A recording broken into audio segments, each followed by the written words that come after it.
السلام عليكم ورحمة الله تعالى وبركاته. مرحبا بكم على قناتي وتمنظري فيديو جديد ان شاء الله. نقدم معكم اليوم عجين ديال بيتزا وكذلك الصلصة ديالها اللي غتعتمدوها طريقة سهلة ويمكن لكم تحتفظوا بها. كذلك عجين ناجح. نتمنى ان الفيديو اليوم يعجبكم وتتابعوا الاخير ونخليكم مع الطريقة والمقادير.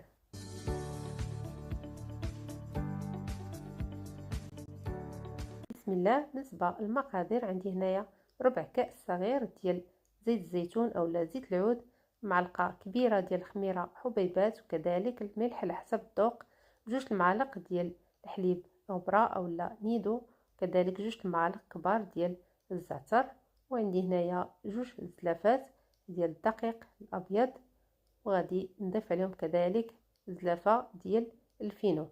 اعتمدت هكا نديرها في الوسط لانني كنعجنها هي الاولى. ضفت هنايا الحليب بودره وكذلك خميره ديال الخبز، ملح اللي كتبقى على حسب الذوق، وهذا الزعتر غادي نحكوه هكذا بين يدينا كيعطي ديك النسمه ديالو. هنا درت انايا جوج المعالق لان كنحتاجوه النسمه ديالو في العجين ديال البيتزا. اما بالنسبه لهاد الزويته غادي نحتفظ بها هكذا جانبا، وغادي ناخذ الماء دافي ونبدا كنعجن الخليط ديالي. دائما كنبدا هكذا بالفينو حتى كيتشرب عندي مزيان الماء كيف ما كتشوفوا معايا. كنعجنو هو الاول ومن بعد كنبدا كنزيد هكذا الدقيق في الجوانب، ودائما مع اضافه الماء غير بشويه لان هذا العجين ما بغيناش يكون خفيف بزاف بالماء، ولكن بغينا يكون خفيف بالخدمه ديالو اولا بالدلك ديالو كيف ما غتشوفوا معايا. انا ما غاديش نقطع هكذا الفيديو باش تشوفوا الطريقه ديال العجينه ديالو، انه العجينه البيتزا كيبغي الخدمه هكذا. الفينو كيطلق الخيط ديالو كينسجم لنا مزيان مع الدقيق بهذه الطريقه.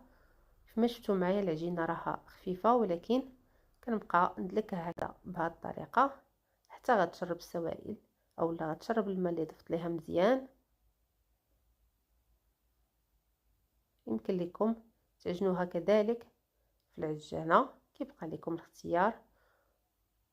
ودابا غادي نبدا نضيف عليها هكذا هاد الزيت كما كتشوفوا، كنحلها هكذا وكنبقى هكذا ندلك فيها حتى كتشرب عندي الزيت كامل.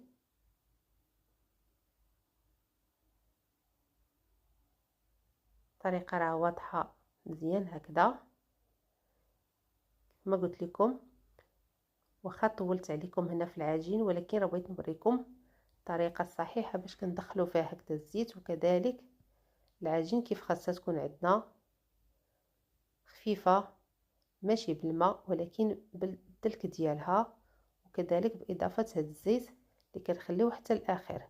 هكذا بعد ما جمعتها غادي ندهنها بهذه القطره اللي بقات عندي ديال الزيت من الفوق هكذا وكذلك هكذا من التحت، ونخليها في القصريه على هذا الشكل. كنخليوها هكذا كترتاح، وضروري نغطيوها هكذا بالبلاستيك الغذائي ونخليوها كتخمر حتى كيتضاعف الحجم ديالها مزيان. وندوز نحضر معكم الصلصه ديال البيتزا المعتمده عندي، ناجحه وكتبقى مده طويله كتحتفظ بها.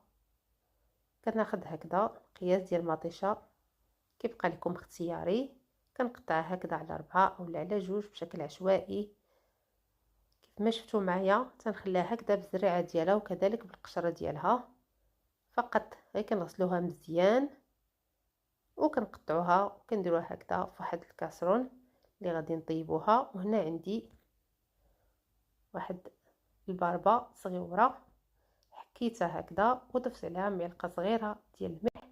الدور ديال هاد الباربه كتعطينا اللون ديال المطيشه اللي كنلقاو هكذا في العلب.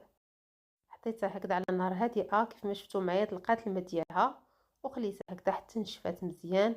انا كنجرب هكذا الفيديو باش ما نطولش عليكم، ومن بعد كنبقى هكذا ندوزها بالمعلقه في هاد الشبكه حتى كتخرج ليا لاصوص طوماط كامله.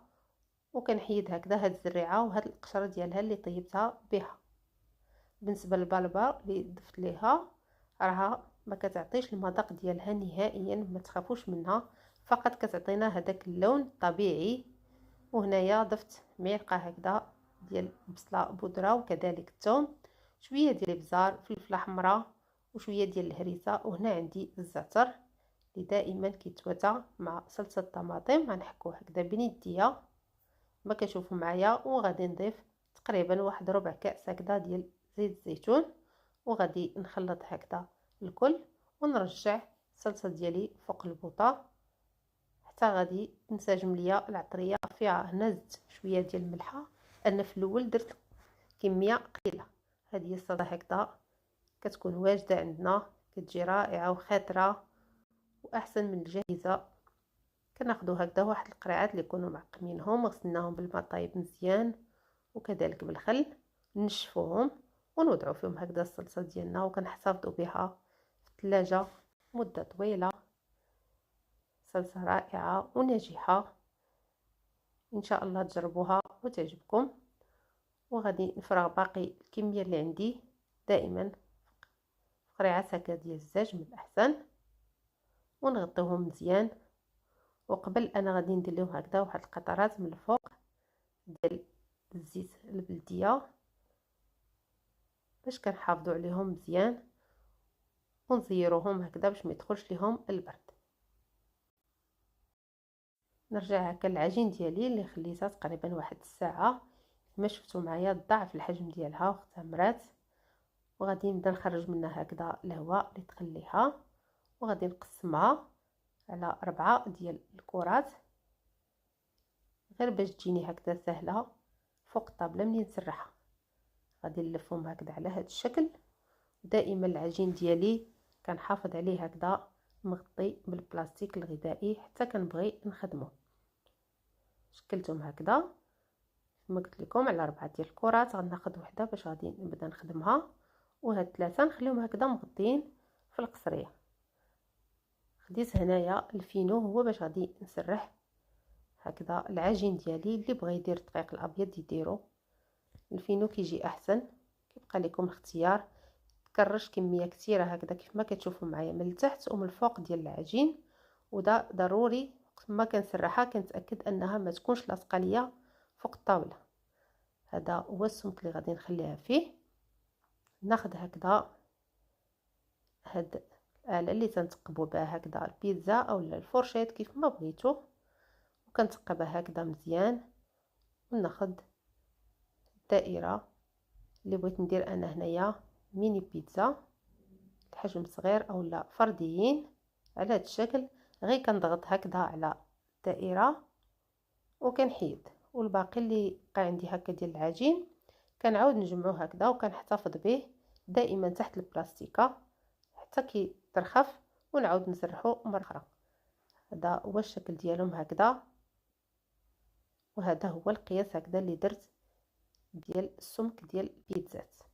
ناخذ هكذا لا بلاك ديالي نكون سخنتها مزيان، اولا المقيله اللي عندي تكون ثقيله نسخنوها مزيان قبل ما نبداو نحطو فيها هكذا هذه ميني بيتزا. واللي بغى يدخلها في الفران نفس العمليه، كيشعل الفران ديالو مزيان، كيسخنو مزيان عفوا، وكيدخلوا لاطه حتى كتسخن لداخل في الفران مزيان. ومنين نبغيو نحطو فيها هكذا البيتزا تكون اللاطه اللي غادي نطيبوا فيها تكون سخونه. نتمنى انكم تكونوا فهمتوا الشرح ديالي. كما شفتوا معايا غير كنحطهم هكذا راه كيتنفخوا لان البلاك سخونه، وكتساعدني انني كنطيب كميه كثيره مره واحده. هكذا جمعت الميني بيتزا ديالي، وغادي نكمل باقي الطياب ديالهم. ما كتشوفوا معايا من التحت ديالهم راه تيبقاو بيضين، ما تنحمروهمش لاننا كندير لهم غير نصف الطياب، مازال كيطيبوا ملي كنعمروا البيتزا ديالنا وكنبغيو نقدموهم. هذا هو الشكل كما قلت لكم. وبالنسبه للقياس اللي بغى يديرهم غلاضين شويه اولا يخلي السمك ديالهم شويه غليظ، كيبقى لكم الاختيار. اللي بغى يرققهم بحال هذا الشكل اللي درت انا كيرققهم. هذا الحجم الثاني اللي درت درت حجم شويه كبير. دائما بنفس الطريقه كنقطعوهم مباشره، كنطيبوهم فوق المقله ديالنا اللي كتكون سخونه، اولا كندخلوهم الفران اللي كتكون لاطه ديالو سخونه مزيان. ما شفتوا راه هاد العجين وهاد الطريقه راه ما تيتقلش نهائيا، يعني ما تيصغرش الحجم ديالو اولا كيديفورما، تيبقاو شادين نفس القياس اللي قطعنا به. وهذه هو النتيجه النهائيه والكميه اللي عطاتني. هادشي اللي عجنت هكذا معكم صغار ومتوسطين، والاهم انهم يحافظوا هكذا على الحجم ديالهم، ويمكن لينا هكذا نديروهم في بلاستيك غذائي ونحتفظوا بهم في الثلاجه المده اللي بغيتو. وكذلك الصلصه كنحتفظوا بها في الثلاجه، وهكذا تنسهلوا علينا الخدمه ديال البيتزا. نتمنى الفيديو اليوم يعجبكم، وتشجعوني بلايك وباشتراك في القناه اللي كيزورها اول مره ويعجبكم المحتوى ديالها. كنشكركم بزاف على المتابعه ديالكم، وكنشكركم كذلك على التعاليق ديالكم اللي كتخليو ليا. كما كتشوفوا معايا هكذا البيتزا من الفوق وكذلك من الاسفل ديالها كيف كتبقى بيضه، وكتحافظ كذلك على الحجم اللي قطعناها فيه. وهذه الصلصه اللي حضرت معكم غتشوفوها من بعد دهنت هكذا وحيده غير باش تشوفوها كيف ما كتجي. اللون ديالها كيجي رائع كيف ما قلت لكم. هذيك الباربه اللي كنزيدو فيها راه ما كيبانش المذاق ديالها نهائيا، فقط كتعطينا اللون زوين للصلصه ديالنا. ونبقى لي غير نشكركم على المتابعه ديالكم، ونتلاقاو في فيديو اخر ان شاء الله، ودمتم سالمين. الى اللقاء.